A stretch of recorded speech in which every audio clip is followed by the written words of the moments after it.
नमस्ते सामवेद online.com हेरेर बस्नुहुने समस्त हाम्रा दर्शकहरूमा म प्रस्तुता नरेन्द्र खड्काको तर्फबाट म नमन टक्राउन चाहन्छु। स्वीकार्नुहोस्।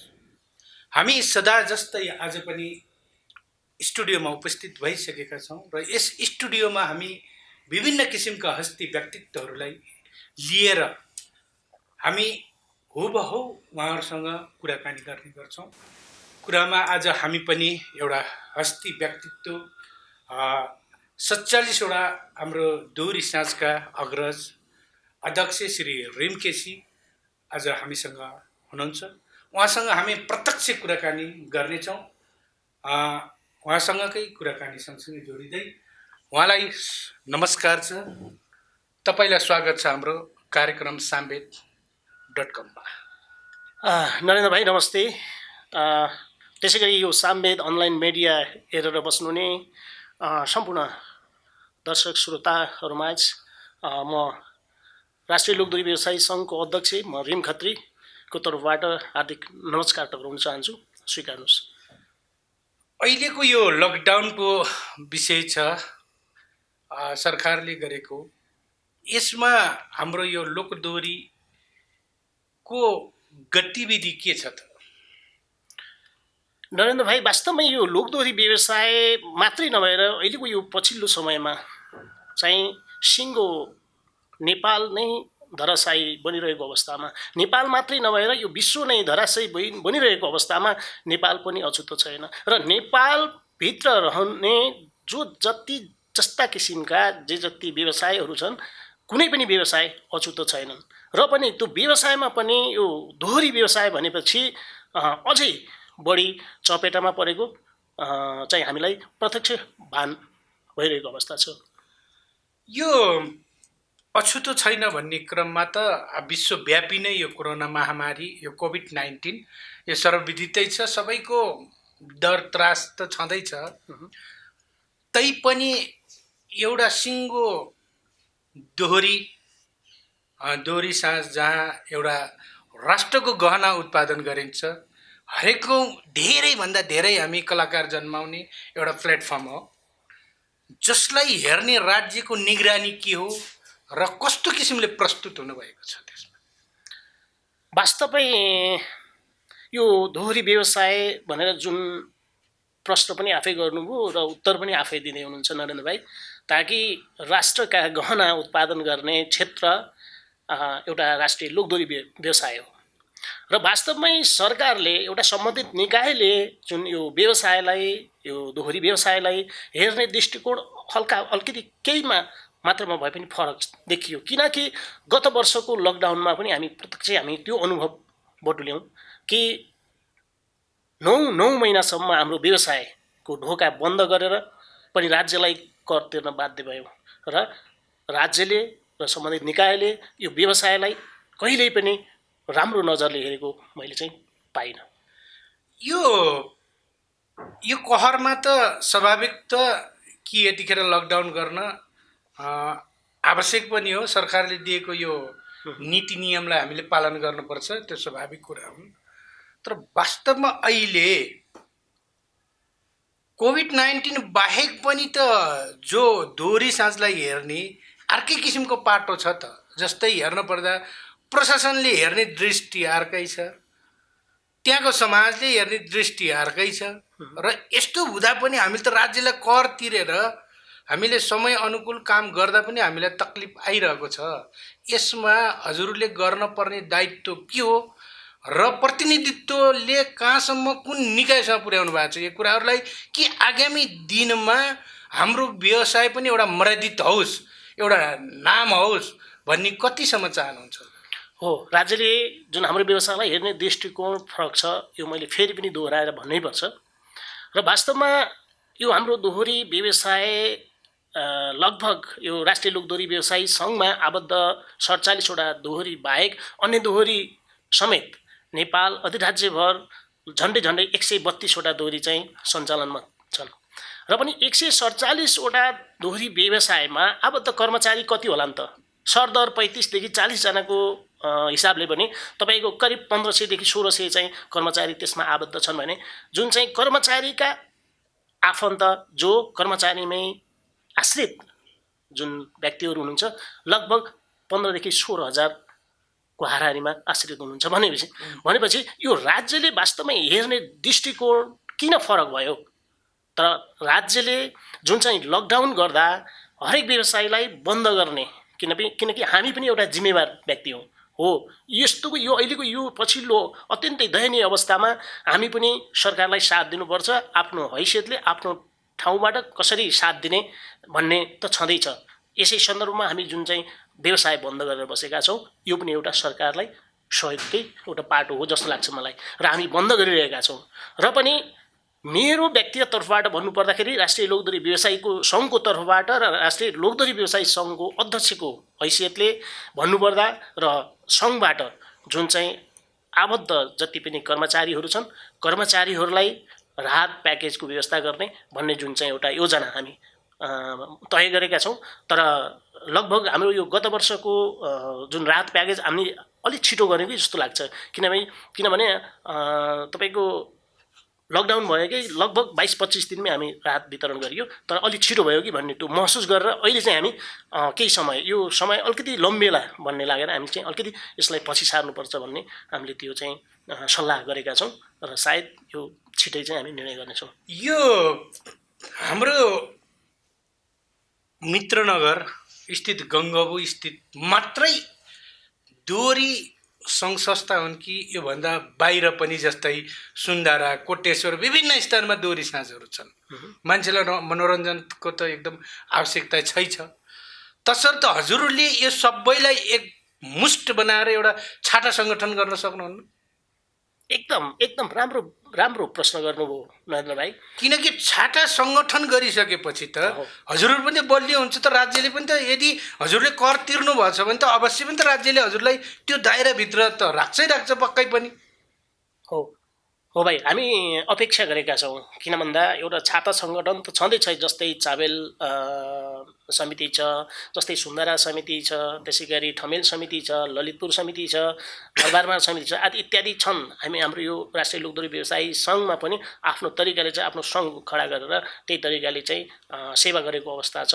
त्यो जो कसैले पनि चाहिँ अवगत भएकै कुरा हो। र हामीले पनि के सोचेका छौँ भन्दा आगामी दिन हाम्रो यो सङ्घलाई संस्थालाई अलिकति विस्तार गर्ने हिसाबले हामी एउटा राष्ट्रिय लोकदोहोरी व्यवसाय महासङ्घ भनेर एउटा चाहिँ त्यसरी एउटा महासङ्घ बनाउने र त्यसमा छाता सङ्गठन जस्तै यथावत तरिकाले चाहिँ बसपार्क समिति जस्तै ठमेल समिति र यही तरिकाले रहने गरी यावत नेपाल अधिराज्यभरिको दोहोरीलाई नै समेट्न सकिन्छ नि। हाम्रो उद्देश्य पनि त्यही रह्यो। अब जस्तै लोक प्रतिष्ठान छन्, जस्तै उनीहरूले पनि सहयोग गर्छन् होला हजुरलाई, गर्दैनन् र? गर्छ, किनकि तिनीहरू पनि जन्मेको यही प्लेटफर्म हो भनेपछि यतिखेर हजुरहरूले त एकदम महासङ्घ बनाउनु त अति आवश्यक छैन र? एकदम जुन चाहिँ तपाईँ एकदम ठाउँमा आइपुग्नुभयो। किन भन्दा मैले राख्नुपर्ने एउटा विचार र मैले भन्नुपर्ने र यो सबै व्यवसायी साथीहरू, त्यसै गरी लोकदोहोरी व्यवसायी साथीहरू, त्यसै गरी लोकदोहोरी व्यवसायमा आबद्ध साथीहरू, कलाकार भाइ बहिनीहरू, कर्मचारीहरूलाई पनि म यही कुरो जानकारी गराउन चाहन्थेँ। र आज सायद यो साम्वेद लाइभ मिडियाबाट जुन चाहिँ भन्ने एउटा अवसर पाएँ मैले। वास्तवमै हाम्रो यो महासङ्घ बन्नेछ, छिटै बन्नेछ, यो चाहिँ म यहाँलाई जानकारी गराउन चाहेँ। योभन्दा पहिला हाम्रो 9 महिनाको लामो हामीलाई लकडाउन भयो सरकारको नियमअनुसारले, त्यतिखेर त व्यवसायीहरूले ठुलो मर्का खेप्नु पर्यो। त्यसमा हजुरको भनाइ के र त्यो अगाडि हजुरलाई केही गर्नुभयो कि गर्नु भएन, अथवा साहुरसँग बसेर घरबेटीसँग बसेर समाधान गर्नुभयो कि अथवा सरकारले हजुरलाई कस्तो किसिमको राहत प्रदान गर्यो? अब यो सरकारले राहत दिने भन्ने सन्दर्भमा यो सपनाको कुरा हो, यो कल्पना पनि गर्न नसक्ने कुरा हो। यो जहाँसम्म लाग्छ सरकारले यो राहत सबै व्यवसायीलाई दिएर साध्य पनि हुँदैन होला, यसलाई अन्यथा नलागोस् भनेपछि हजुरको सङ्घ चाहिँ आधिकारिक नभएर होला हो? सङ्घ मात्रै नभएर कुनै पनि हामीभन्दा हजुरहरू त त्यो ठाउँमा त पुगेर खटखटाउन सक्नुहुन्छ त, यो किन भयो? हामीभन्दा मजबुत सङ्घ संस्था पनि छन् नि त। के हामीले देखेका छौँ त, उनीहरूले राहत प्याकेज पाएका छन् त सरकारबाट। अनि पाउँछन्, पाइरहेछन्। जस्तै होटेलमा सानो वर्गले पाएन, ठुलोले त पाएकै छ।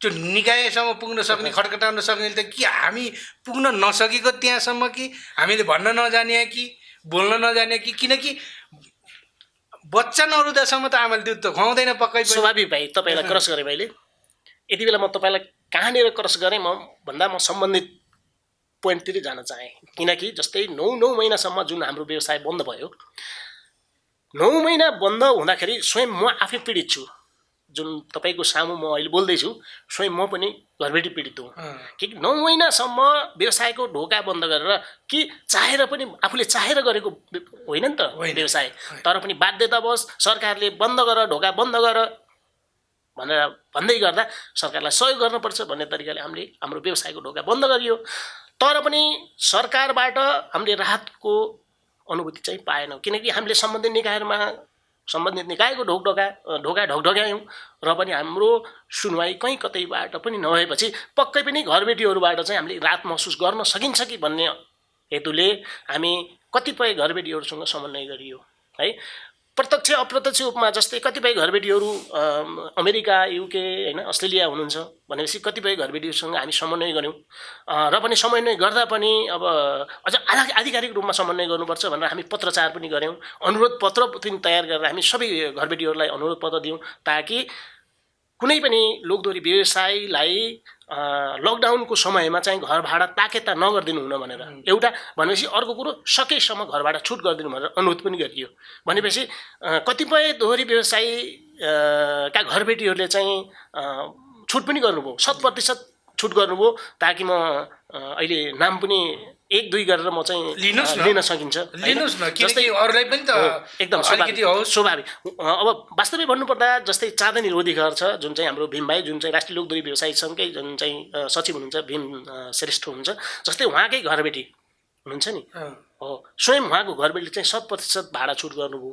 भनेपछि कतिपय दोहोरी साँझ स्वयं हाम्रा दोहोरी साँझले चाहिँ 0% चाहिँ भाडा छुट गर्न पनि उहाँले स्वीकार्नु भएन भनेपछि यस्ता खालका चाहिँ घरबेटीहरू पाइयो हामीले यो पछिल्लो समयमा यो हामीले अनुभव बटुलियो तर वास्तवमै 95% चाहिँ व्यवसाय चाहिँ घरबेटी पीडित नै भन्न चाहन्छु।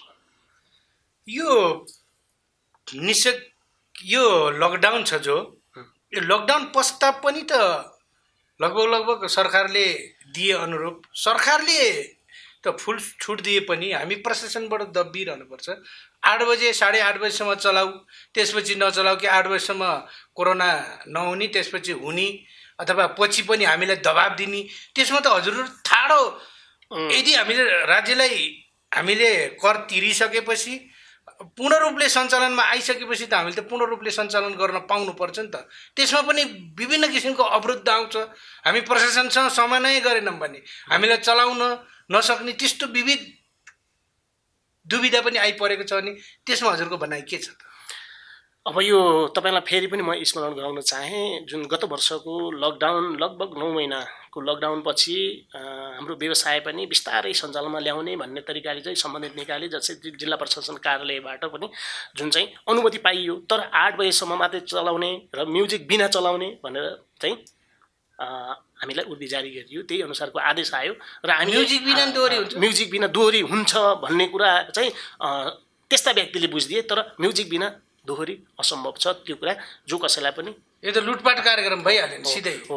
त्यसले गर्दाखेरि हामीले के गर्यौँ भने अब आन्दोलन गरेको कुरालाई पनि सायद यहाँलाई स्मरण छ होला हामी आन्दोलन गऱ्यौँ हैन एउटा चाहिँ त्यस्तो टिम बनाइयो त्यस्तो समिति बनाइयो जुन चाहिँ समितिले चाहिँ बाटोमा जस्तै माइतीघर मण्डलासम्म गएर पनि हामी आन्दोलित भयौँ आन्दोलन गऱ्यौँ तर एउटा इमान्दार र एउटा एकदम तपाईँको यस्तो तरिकाले हामीले जुन एउटा आन्दोलन गरियो त्यो कुरा पक्कै पनि एउटा सम्बन्धित निकायले बुझेकै हो बुझेर पनि हामीलाई समय 10 बजेसम्म बनाइयो र 10 बजेसम्म बनाउँदा पनि अब प्रहरी प्रशासनले कहीँ कतैबाट चाहिँ दुःख दिने हैन छिटो बन्द गर भन्ने ढोकामै कुरेर बस्ने आदि इत्यादि पनि भयो र बिस्तारै क्रमिक रूपमा हामी चाहिँ 12 बजे 12 मात्रै नभएर 12:15 बजेसम्म र 12:30 बजेसम्म चाहिँ हामी हल खाली गर्ने भनेर जुन चाहिँ हामी एउटा अनुमति पाइयो त्यो पनि हाम्रै कारणले र हाम्रै पहलले हो जस्तो लाग्छ मलाई। जनताको आवाज के छ, जनताले भने अनुरूपले कसैकोमा 12:30 बजी बज्दासम्म पनि केयर हुँदैन, कसैको ठाउँमा 11:30 बजे नै ढोका ढकढकान आउँछ। यसको लागि के व्यवसायले प्रशासन किने हो कि उहाँहरूको भाइबन्दा हो?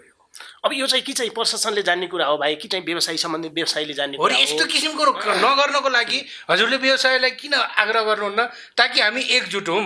एकजुट भएपछि त किन एउटा ढिक्को भइसकेपछि त हरेक कामहरू गर्न सहज हुँदैन र? हो, सहज हुन्छ, स्वाभाविकै हुन्छ। किन भन्दा मैले पनि व्यवसायी साथीहरूलाई नि भने सकेसम्म हामीले चाहिँ एकरूपता तरिकाले समानान्तर तरिकाले व्यवसाय गर्नुपर्छ। सबैले लगानी गरेका छौँ, कसैको लगानी डुब्नुहुन्न भन्ने हेतुका साथ हामी चाहिँ त्यही तरिकाले व्यवसायलाई पनि कोअर्डिनेट गरियो, त्यही तरिकाले हामी छलफल गऱ्यौँ। त्यसै गरी प्रशासनलाई पनि हामी पटक पटक गएर, किनभने सबैलाई समानान्तर तरिकाले चाहिँ व्यवसाय गर्न दिनुहोस् भन्ने क्रममा कतिपय होइन कहाँबाट चाहिँ असमानता देख्नुभयो तपाईँले, हामी त्यही तरिकाले गएका छौँ। हाम्रो लागि सबै व्यवसाय हाम्रो लागि बराबर हो।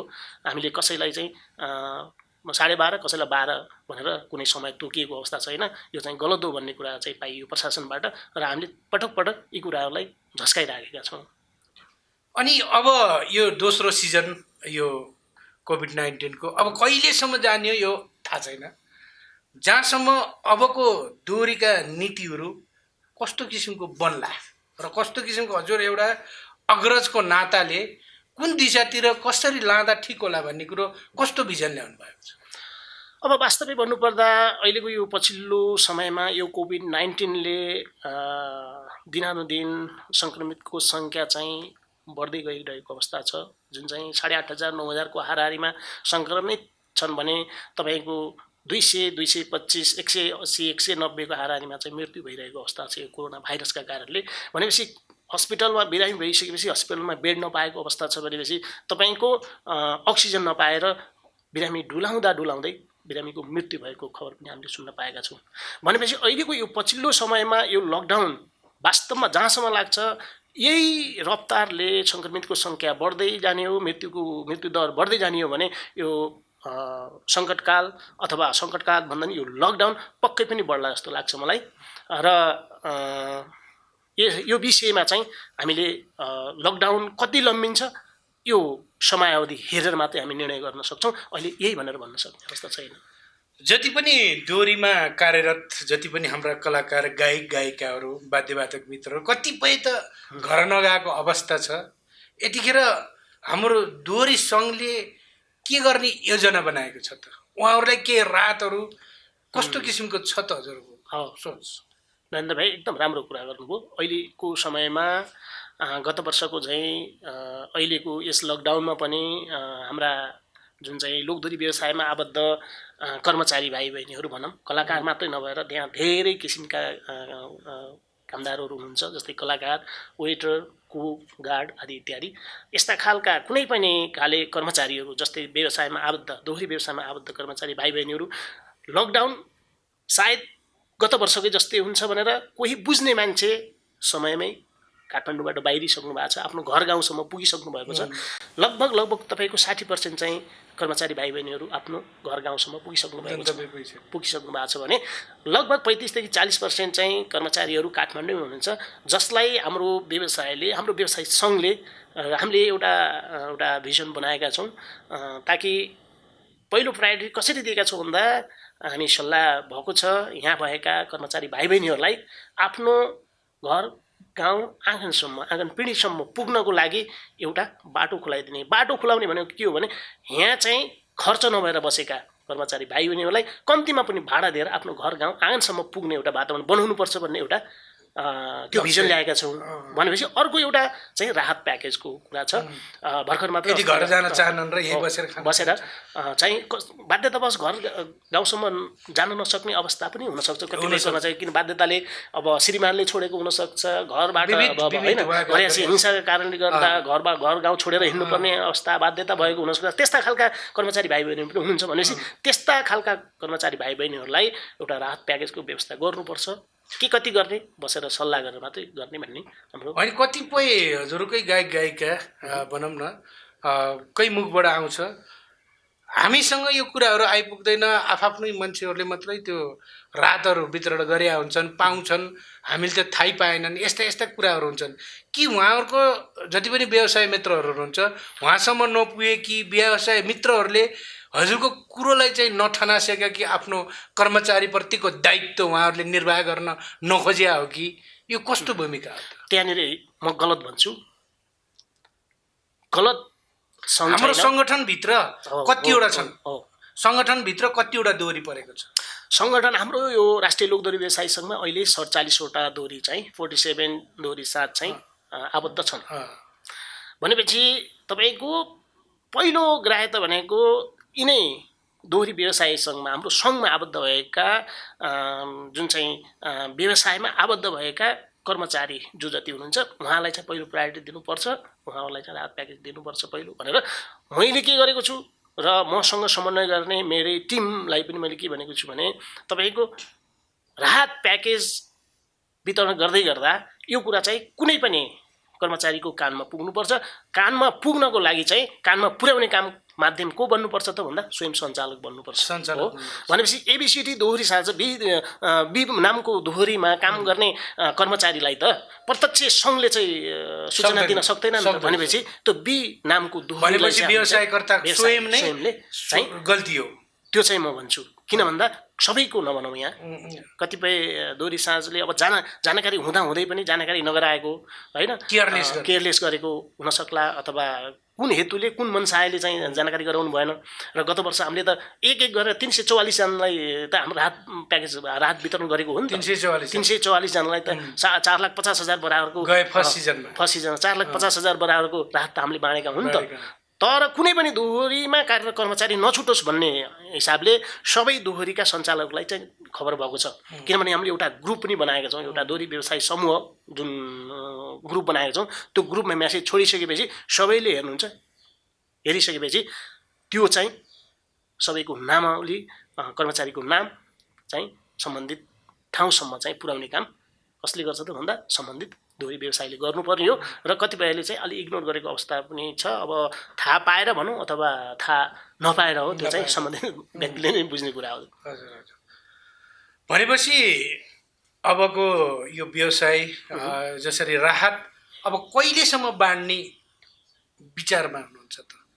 यदि अहिले हाम्रो लकडाउन यो सेकेन्ड लकडाउन पछिबाट यदि खुलिहाल्यो भने त अब यसको आवश्यकता नि भएन होला।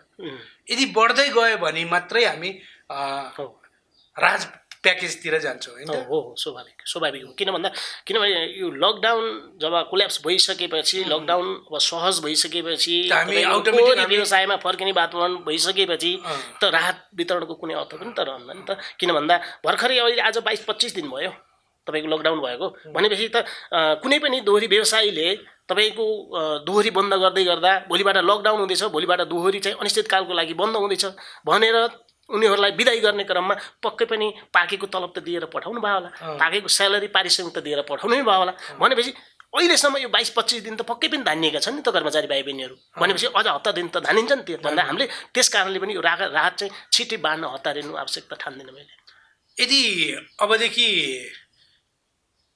यदि व्यवसाय अब लकडाउन छिट्टै नै छुट्यो भने, खुल्यो भने तुरुन्त हाम्रो व्यवसाय चालु हुन्छ कि यदि सरकारले त फेरि सबै चिज बन्द गरेर पनि जस्तै डिस्को डान्स, दोहोरी साँझ, फिल्म हलहरू इत्यादि जति कर्पोरेसन हलहरू हुन्छन् यो चिजलाई त बन्द गरेको हुन्छ त सरकारले। त्यसमा हामी तुरुन्तै खुल्न साथ हामी सञ्चालनमा आउँछौँ कि राज्यको विज्ञप्ति जारी हुँदासम्म हामी बस्छौँ? हो भाइ, अब यसमा के छ भने लकडाउन जब खुल्छ, जब फेरि चाहिँ सम्पूर्ण व्यवसायीहरू फेरि आफ्नो व्यवसायमा फर्किने वातावरण सिर्जना गराउँछ सम्बन्धित निकायले, सरकारले, त्यसै गरी हाम्रो व्यवसायलाई नै हाम्रो यो रात्रिकालीन व्यवसायमा पनि हाम्रो यो राष्ट्रिय लोकदोहोरी व्यवसायी सङ्घलाई सरकारले अलिकति छुट्टै तरिकाले हेर्नुपर्छ भन्ने मेरो मान्यता हो। किनकि डिस्को क्लब बारसँग हाम्रो यो दोहोरी व्यवसायलाई चाहिँ दाँच्नु हुँदैन भन्ने लाग्छ मलाई। यो चाहिँ सम्बन्धित निकायले बुझ्नु जरुरी छ र यही समेत अनलाइन एउटा मिडियाबाट culture हो आफ्नो। हो, यो सामेत अनलाइन मिडिया मार्फत यो चाहिँ सम्बन्धित निकायको कानसम्म पुगोस् भन्न पनि म चाहन्छु। र सरकारले के भन्न सक्छ भने गत वर्षको चाहिँ यो रात्रिकालीन व्यवसायलाई जुन चाहिँ दोहोरी लगायत अन्य रात्रिकालीन व्यवसायलाई पनि एउटा ओझेलमा पारेर अलिकति पछाडि उनीहरूको चाहिँ अलिकति कुनै पनि कुरालाई सुनवाई नगर्दै अलिकति ढिला गर्न सक्छ खोल्नको लागि। तर पनि म यसै सामेत अनलाइन मिडिया मार्फत के भन्न चाहन्छु भने यो दोहोरी व्यवसायलाई विशेष गरी अन्य रात्रिकालीन व्यवसायसँग म जोडिन चाहन्न यति बेला, किनकि म एउटा सिङ्गो राष्ट्रिय लोकदोहोरी व्यवसायी सङ्घको अध्यक्षको हैसियतले र म पनि एउटा दोहोरीको सञ्चालकको हैसियतले म एउटा सम्बन्धित निकायलाई के भन्न चाहन्छु भने दोहोरी व्यवसायलाई विशेष गरी अन्य रात्रिकालीन व्यवसायसँग नदाजिदिनको लागि र अन्य व्यवसाय खुल्न साथ यो व्यवसायलाई पनि तुरुन्त मान्यता साबिकको समयमा सम्म खोल्न दिनको लागि अनुमति पक्कै पनि दिनेछ सम्बन्धित निकायले र यही अपेक्षा पनि म गर्न चाहन्छु। हजुर त राजनीतिकतिर पनि अलिकति होमिएको मान्छे, म थोरै जोड्न चाहेँ। अहिलेको सरकार यो अस्तव्यस्त कोभिड-19 जताततै एकदम विकराल अवस्था छ, आकार छ, जता माछा बिना पानीको माछा जसरी तडपिएको अवस्था छ जनताहरू, जो कतै भोकले मरेका छन्, कतै बिमारीले सङ्क्रमित भएर ज्यान गुमाउनु परेको छ। यतिखेर सरकार चाहिँ गठबन्धन उता विघटनतिर लागेका छन्, आफ्नै कुर्सीको तानातानतिर छन्। यस्तो बेलामा आज एउटा अक्सिजनको एउटा सिलिन्डर नपाउन सक्ने अवस्था छ। यतिखेर राज्यलाई कस्तो किसिमको हजुरको सुझाव सल्लाह के छ? वास्तवमै आज यो हाम्रो कुराकानी यो हाम्रो विशेष गरी दोहोरी व्यवसायसँग सम्बन्धित भएको कारणले पनि म यो राजनीतितिर सम्भवतः नजाउँ कि भन्ने लाग्छ मलाई, किनकि यो चाहिँ छुट्टै पार्ट हो यो व्यवसाय। त्यो कारणले पनि म राजनीतितिर त्यति जोडिन म चाहन्न। र पनि एउटा शब्द सोधिहाल्नुभयो, के भन्न चाहन्छु भने अहिलेको यो विषम परिस्थितिमा जनताले एउटा अक्सिजन सिलिन्डर नपाएर बाटोमै मृत्युवरण गरेको अवस्थामा है, हस्पिटलमा बेड नपाएर चौरमा समेत अब बस्न नसक्ने, बस्न नपाउने अवस्थामा जुन चाहिँ अहिलेको जुन सरकार भनौँ है, वास्तवमै आफ्नो कुर्सीको मोहमा कुर्सी बचाउने तर्खरमा त्यही नियतमा लागेको देखिन्छ। तर वास्तवमा जो कोही आए पनि यो नगरिदिनुको लागि, विशेष गरी अहिलेको यो विषम परिस्थितिमा विशेष गरी जनताको हकहितको लागि चाहिँ लागि पर्दै हुन्थ्यो जस्तो लाग्छ मलाई। पार्टी भन्दा नि राष्ट्र ठुलो होस् भन्ने चाहन्छु। हामी अन्ततिर आइसकेका छौँ र अन्तमा हजुरले हाम्रा जति पनि व्यवसाय कर्मी हुनुहुन्छ, जस्तै हाम्रा कर्मचारी हुनुहुन्छ, उहाँलाई के सुझाव दिन चाहनुहुन्छ त?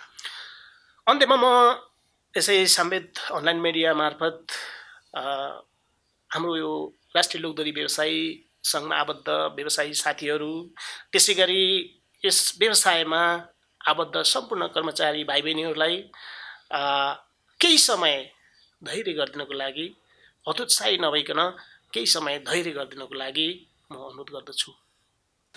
अन्तिममा अब हाम्रो भाइ बहिनीहरू, हाम्रो कलाप्रेमी जति पनि व्यवसाय मित्रहरू, देश र जनताको लागि के भन्न चाहनुहुन्छ?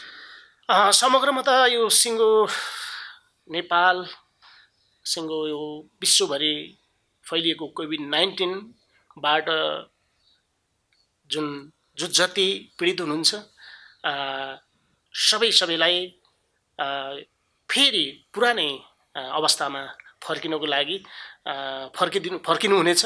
र विशेष गरी हाम्रो यो दोहोरी व्यवसायी सङ्घमा आबद्ध कर्मचारी भाइ बहिनीहरूलाई पनि एकदम सुरक्षित साथ रहनुहोला, जो जहाँ हुनुहुन्छ एकदम सुरक्षित साथ रहनुहोला र तपाईँ हाम्रो भेट छिट्टै नै हुनेछ भन्ने बाचा गर्दै म आजको यो सामवेद अनलाइन मिडियाबाट र विशेष गरी यो सामवेद मिडिया अनलाइन मिडियालाई पनि धन्यवाद दिँदै म बिदा हुन चाहन्छु।